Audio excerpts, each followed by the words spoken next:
नमस्कार, बहुत स्वागत है आपका दिल्ली तक पर। मैं हूं आपके साथ अनुराधा तंवर। दिल्ली में पिछले काफी वक्त से एमसीडी चुनावों को लेकर काफी चर्चा हो रही है और दिल्ली वाले भी इंतजार कर रहे हैं कि आखिर कब एमसीडी चुनावों का ऐलान होगा।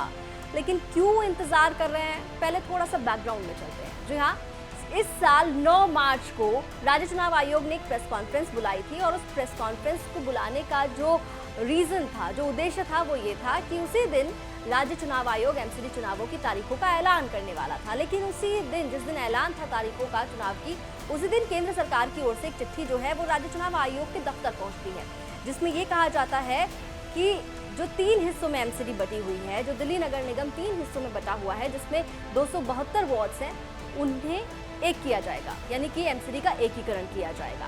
इसके बाद चुनाव की तारीखों का ऐलान नहीं हुआ, ऐलान जो है वो टल गया, चुनाव टल गए और उसके बाद संसद में सरकार जो है वो बिल लेकर आई एमसीडी एकीकरण का, यानी कि एमसीडी यूनिफिकेशन का बिल लेकर आई। और उसके बाद जब वो बिल पास हो गया तो गृह मंत्रालय की ओर से नगर निगम एकीकरण के लिए एक समिति का गठन किया गया, जिसे ये काम सौंपा गया कि वो दिल्ली नगर निगम के एकीकरण का काम करे, परिसीमन का काम करे। अब इस समिति ने अपना एकीकरण का जो काम है, यानी कि नगर निगम के परिसीमन का जो काम है, उसका मसौदा तैयार कर लिया है। यानी कि दिल्ली के अंदर अब कितने वार्ड्स होंगे ये तय हो चुका है। किस विधानसभा में मिनिमम कितने वार्ड्स होंगे, मैक्सिमम कितने वार्ड्स होंगे, ये तमाम चीजें तय हो चुकी हैं। किस तरह से मसौदा पूरा तैयार हुआ है वो आपको ग्राफिक्स के जरिए बताते हैं। तो अब नगर निगम के कुल 250 वार्ड्स होंगे। अनुसूचित जाति के लिए 42 वार्ड रिजर्व होंगे।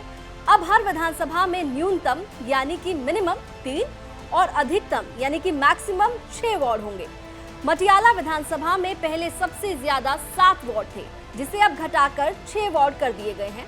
इसमें द्वारका ए, द्वारका बी, मटियाला, काकरोलास, नांगली, सकरावती और छावला वार्ड को शामिल किया गया है।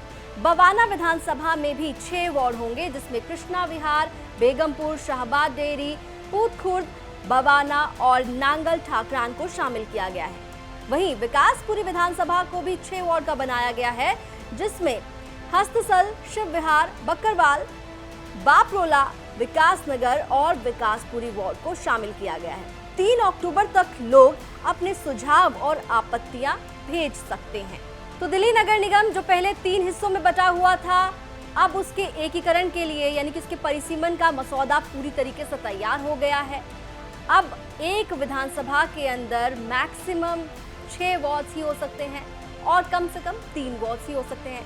लेकिन एक बात साफ हो चुकी है कि जिस तरह से यूनिफिकेशन को लेकर जो बातें कही जा रही थी, जो ये कहा जा रहा था कि अभी बहुत वक्त लगने वाला है, तो उसके लिए अब ये साफ हो चुका है कि यूनिफिकेशन को लेकर जो मसौदा तैयार होना था वो अब तैयार हो गया है। हालांकि 3 अक्टूबर तक आपके पास वक्त है, जब आप अपने सुझाव दे सकते हैं, अपनी आपत्तियां दर्ज करा सकते हैं, अपनी शिकायतें दर्ज करा सकते हैं।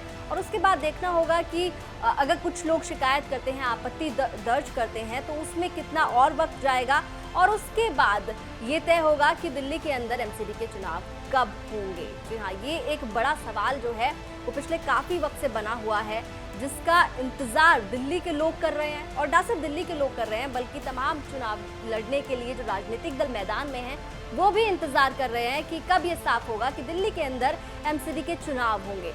तो अब मसौदा तैयार हो गया है। 3 अक्टूबर तक की वो डेडलाइन है जब आप अपनी शिकायतें दे सकते हैं। और अगर शिकायतें किसी की तरफ से दी जाती हैं तो उन शिकायतों को सुनने में, उन्हें सुलझाने में कितना वक्त लगेगा। उसके बाद जो राजनीतिक दल हैं उन्हें चुनावी कैंपेन करने के लिए भी वक्त दिया जाएगा। तो अभी थोड़ा समय और लगेगा, यानी कि थोड़ा इंतजार आपको एमसीडी चुनावों का और करना होगा। दिल्ली एनसीआर से जुड़ी तमाम खबरों के लिए आप देखते रहिए दिल्ली तक।